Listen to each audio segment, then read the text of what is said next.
मसीह यीशु के अज़ीम जलाली बाबरकत नाम में आप सबको अस्सलाम। मैं पास्टर सदीक जॉनसन। आज हम बात करेंगे कलमात मसीह पर, वो कलमात जो मसीह यीशु ने सलीब पर बोले। हम उस पर बात करेंगे क्योंकि ये त्यौहार अभी चल रहे हैं रोज़ों के, और रोज़ों के अयाम के बाद हम पाक जुम्मे को मनाने को है, जिस दिन के मसीह यीशु की मसलूबियत हुई। तो आज हम उन कलमात के हवाले से चंद पॉइंट जो हैं वो शेयर करेंगे, उन पर गौर करेंगे। जिसमें पहला कलमा जो मुक़द्दस लूका की मार्फत से अंजील उसका 23वां बाब और उसकी 34वीं आयत है। मसीह यीशु ने अपनी ज़ुबान मुबारका से जो कलमा फरमाया, जो कलाम किया, ऐ बाप इनको माफ़ कर क्योंकि ये नहीं जानते कि क्या करते हैं। आज हम इन्हीं बातों पर गौर करेंगे कि खुदावंद मसीह यीशु जो इस दुनिया में आए और उसने इंसान की नजात का इंतज़ाम करने का ज़ुम्मा लिया कि वो बनीनो इंसान का कफ़ारा दे, उसका फ़िदिया दे। क्योंकि हम जानते हैं कि बाइबल मुक़द्दस शुरू ही से जो है वो इंसान के कफ़ारे की बात करती है, इंसान की नजात की बात करती है, और नबियों से ये पेशन गोइयाँ होती हुई आई। और जब हम बात करते हैं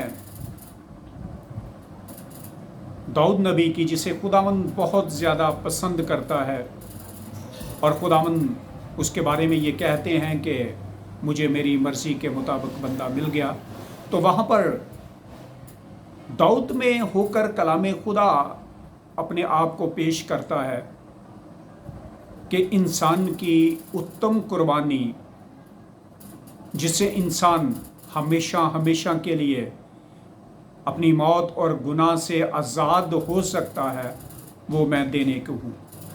ज़बूर 40 6 और 7वीं आयत। वहाँ पर खुदा के बंदा दाऊद में होकर कलाम खुदा अपने आप को बाप को पेश करता है कि ये काम मैं करूँगा।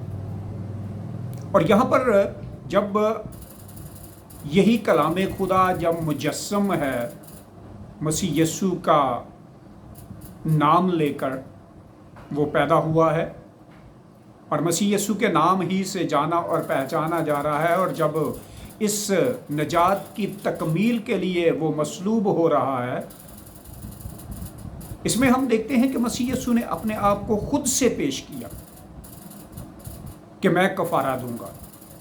और जब वो बनीनो इंसान में बदन लेकर आए और अपनी इस नजात की खुशखबरी सुनाई, आसमान की बादशाही के लिए बताया कि मैं बनीनो इंसान को आसमान की बादशाही में शरीक करने वाला हूँ, तो मसीह यीशु ने ये फरमाया कि मुझे अपनी जान देने का भी इख्तियार है और जान लेने का भी इख्तियार है। यानी कि जब मैं अपनी रूह, अपनी जान को दूंगा तो मैं बाप से उसे वापस भी लेने का इख्तियार रखता हूँ। तो इस बात को उसने वाज़ेह तौर पर अपने शागिर्दों से और वो लोग जो कलाम खुदा को सीखना चाहते थे उन पर वाज़ेह किया।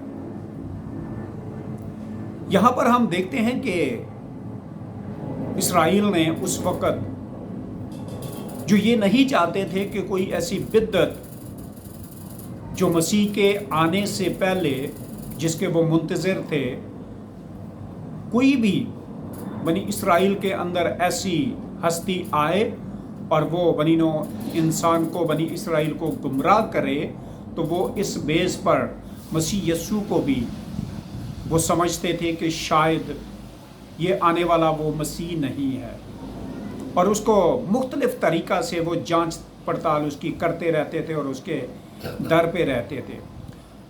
لیکن اسی کے اندر ہم دیکھتے ہیں کہ یہ خدا کا ایک منصوبہ تھا کہ خدا اپنی نجات کو کامل کرے، جو وعدہ اس نے بنی نوع انسان سے کیا تھا کہ وہ بنی نوع انسان کی اور اسرائیل کے قبیلوں کی بھی نجات کا سبب بنے۔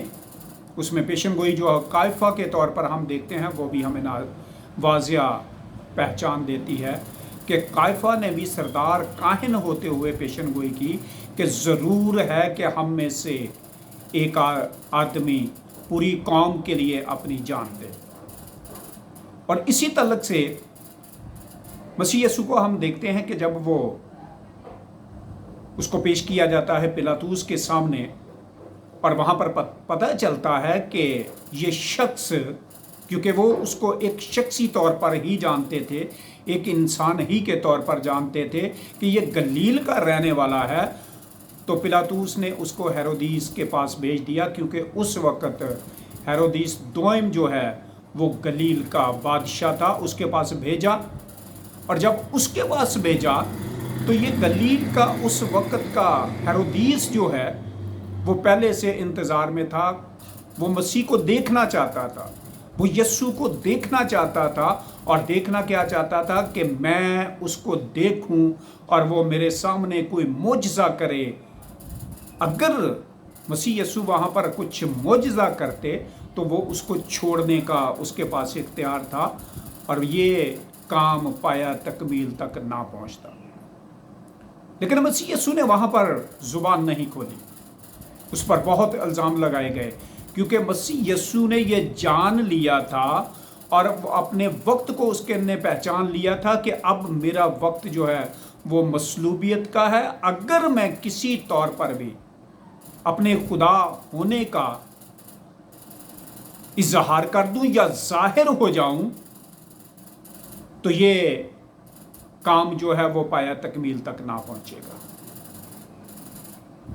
اسی طرح سے پلاطوس کے سامنے بھی جب مسیح یسوع جاتے ہیں، پیش ہوتے ہیں، تو پلاطوس کے سامنے بھی یہی کچھ ہے، اور پلاطوس بارہا بنی اسرائیل سے کہتا ہے کہ میں اس شخص میں کوئی گناہ نہیں پاتا، ضرور ہے کہ میں تمہاری خاطر اس کو کوڑے لگا کر چھوڑ دیتا ہوں۔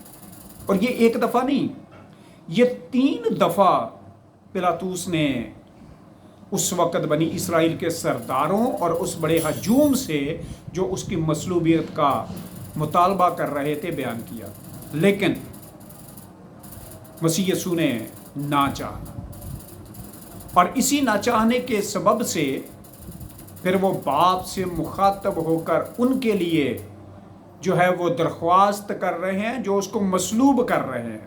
مصلوبیت کے لیے ہمیں یہ جاننا ضروری ہے کہ مصلوبیت کے لیے مسیح یسوع کو سپاہیوں کے حوالے کیا گیا، دروگا کے حوالے کیا گیا کہ وہ اسے مصلوب کرے، اور مصلوب کرنے والے جو ہیں وہ سپاہی ہیں۔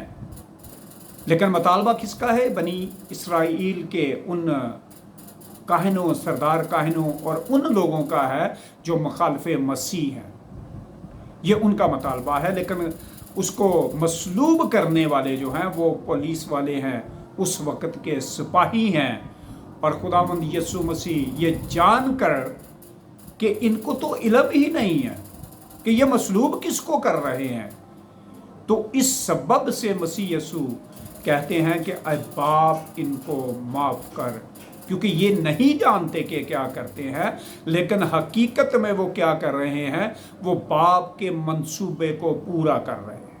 لیکن یہاں پر ایک سوال پیدا ہوتا ہے کہ کیا یہ پیدا ہی اس لیے ہوئے تھے کہ اس منصوبے کو پورا کریں؟ تو پھر تو ان کا کوئی گناہ ہی نہیں ہے، کوئی ان کا قصور ہی نہیں ہے کہ اگر وہ اس منصوبے ہی کے لیے پیدا ہوئے۔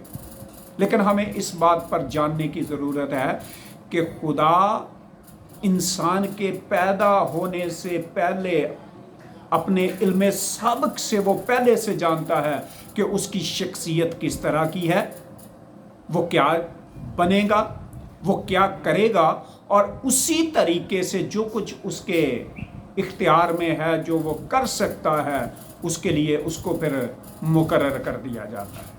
लेकिन याद रखें कि खुदा इल्म साबिक से पहले ही से जानता है। लेकिन इसमें इंसान के पैदा होने के तल्लक से एक सोच जो है वो हमारे अंदर आती है कि माँ बाप जब कोई उसकी औलाद पैदा होने वाली होती है या पैदा होती है तो इन माँ बाप के जहन में, उनके ख्यालों में और उनकी सोचों में जो बात चल रही होती है वो आने वाली नस्ल, पैदा होने वाली नस्ल के ऊपर असरअंदाज होती है। इस पर हम अलग से एक दफ़ा बात करेंगे, लेकिन आज हमारा मौजू है कि ऐ बाप इनको माफ़ कर, क्योंकि ये नहीं जानते कि क्या करते हैं। और फिर दूसरी बात, मसीह यीशु ने क्यों कहा? मसीह यीशु तो आया ही इसलिए था कि वो दुनिया पर सज़ा का हुक्म ना करे बल्कि दुनिया को नजात दे।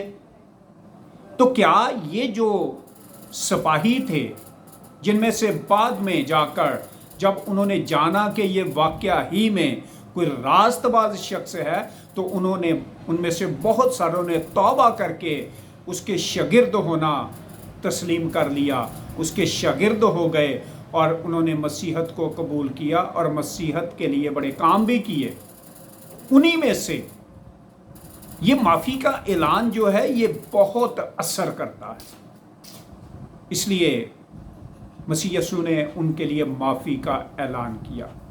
और दूसरी बात मसीह यीशु ने ये सिखाया था, तीसरी बात, कि तुम ज़मीन पर अपने कसूर करने वालों के कसूर माफ़ करो तो तुम्हारा आसमानी बाप तुम्हारे कसूर माफ़ करेगा। यहाँ पर इस तकमील को भी मसीह यीशु ने पूरा किया कि उसने गुनाह को माफ़ करके जो उसके खिलाफ गुनाह हुआ था उसको मसलूब करने के लिए उनको माफ़ करके खुदा ने अपने कौल को, मसीह यीशु ने अपने कौल को सच्चा करार दिया। आज हमारे लिए भी ज़रूरी है कि हम मसीह यीशु के इस कलाम की तकमील करें और अपने कसूर करने वालों को माफ़ करें तो हमारे भी कसूर माफ़ होंगे। मसीह यीशु का ये बहुत बड़ा वादा यहाँ पर पूरा होता है।